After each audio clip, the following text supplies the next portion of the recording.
Hey guys, just wanted to recap yesterday's tournament. I'll try to make this video brief, but I do want to pack a lot of information into it.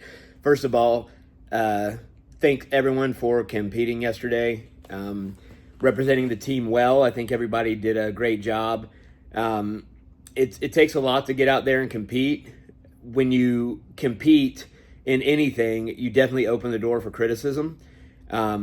Whether it's joking or not, you have friends and family that are like, oh, you got your ass kicked out there, or you did all that training for that. And that's just part of it, you know? I mean, I've heard that throughout my entire career. I've heard people say that to other people, and you just have to shut that noise out. Your worst critic will probably be yourself. Don't be overly critical of your performance yesterday. You just want to take everything objectively, use it to move forward in your game. The positive side of competition is you open the door for greatness, right? You get to get out there and experience a high that you'll never experience just from training. I believe that people that don't compete kind of live in this middle 60% of what they could gain from jiu-jitsu. And they can never experience that low 20%, right? They'll never get there, but they're never going to experience the possibility of that high as 20% either.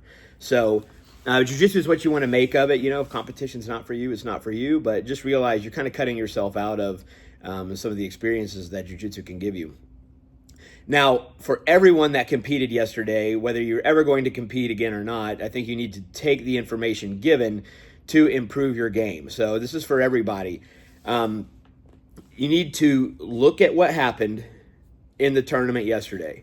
And this is what I would do. And if you want to come to me for further help, I will expect this to have been done. Like I always tell my fighters, like I can't want it more than you. So if you're not willing to do this, you know, I mean, I'll answer some questions and stuff, but like I'm not going to devise this whole plan for you. So you need to look at what happened in the tournament, the technique, right? Because these are for the people who, let's say you're never going to compete again, all right? This is just strictly about your techniques. So you need to look at what happened from a technical standpoint and analyze it. So what happened positively and what could use work, all right? What did you gravitate towards in the tournament? What gave you problems? And from there, you can start to devise, all right, do I start trying to develop a game around the things that I did well? And then what things did not go so well and why? How can I change that in my training? Do I need to, and some ways to go about that would be to, let's say I got caught in a particular technique. I got subbed in a flying omoplata. So you would need to first start looking up techniques on flying omoplata defense, and Bjj Fanatics has tons of videos. YouTube has tons of free videos. That would be how I would start going about it. Start getting an idea of different techniques that can help you out, right? Start bringing them in the gym. You can work on Fridays. That's what we have Fridays for. And then you can ask me as well. As far as me watching your videos, I'll happily watch any videos that you have of the tournament, but you must watch your videos first, and I need a written out list of those things, what happened positively and what you could use more help on in the matches.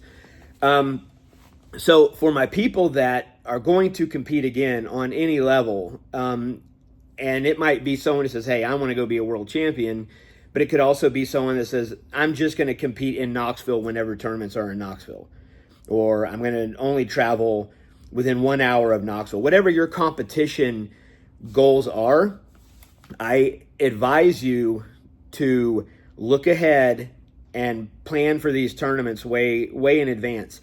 You know, just like other sports, you have seasons, right? Like every other sport has a season where they go in, they have like a bunch of matches or a bunch of games, and then they have their off season. Well, jiu-jitsu is not like that, right? So you kind of develop your own season for yourself. I have several matches lined up throughout the course of this year to get me to where I want to be for a couple of big tournaments in like November and December. So you can plan ahead and you can start to devise strategy building up to those tournaments. So aside from the technical aspects, which everyone needs to do, if you are going to be on the competitive track, you definitely need to do that as well. Technique is very important, but you need to go a step further and you need to ask yourself questions like, how did you feel on the emotional side when you got there that day? Were you overly aroused? Were you not aroused enough? Where was your heart rate at? Did you have racing thoughts? Did you have intrusive thoughts? Did you have self-doubt? Where did you stand on that scale? 1 being the absolute worst, you were a shit show, completely mentally wrecked, or 10, you were rock solid, felt like you were going to go out there and destroy everybody. Now, the next question is, why did you feel like that? Was it because you felt like all the training you put into the lead up to this tournament was going to get you to the goal you desired, which is probably to win? Or did you think, hey, you know what, man, I should have trained a little more for this. How's my cardio? I don't know if I did enough, right? The framework, the ground level for confidence, I believe, is making sure that you've been in the gym, no stone unturned. You've covered all the things you think you need to cover. Your cardio is good. When you can go into any competition knowing that, then you have the right to be confident. If you train twice a week for a month, and before that you were really sporadic in your training, then you decided to do a tournament, you shouldn't assume to do well, right? You shouldn't think that you're going to go in there and wipe out the competition, because I guarantee you there's somebody else out there training 5 days a week and they're hitting the gym 3 days a week, so keep your expectations in line with your output in the gym. That's very important. So keep those things in mind about the emotional aspects of your game on top of the physical. And be very honest with yourself about it, right? Now, within the match, how did you feel? Did you have racing thoughts? Did the match seem like it was going 1,000 miles an hour? Or was it cool and calm and you could see everything coming? That's a very important question to ask. That also has to do with breathing and confidence. So keep these things in mind. Once you have mapped out the technical aspects, and then you figured out how you actually felt that day going into the tournament, you can start to devise plans to make them better.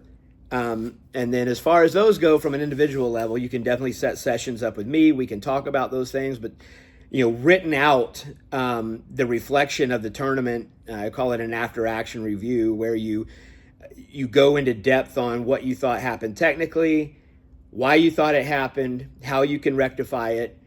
And the same thing for your emotional state, though. How did you feel going into it? Tight, loose, nervous, sad, mad.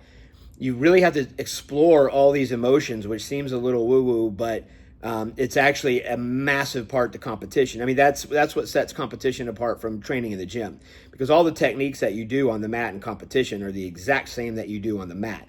But we say on that day, it matters more. This is a competition. So as soon as expectations get higher, right, things change within us, right? We tend to get tighter and we don't think as clearly. So anyway, put those things into effect. Come to me if you want me to watch videos. Come to me if you want to sit down and further dive into the mental aspects of your game, and as well as the physical. The physical is easier to handle because of all the information online, but definitely the mental aspects we can cover. And I appreciate everybody once again, and we will see you on the mat.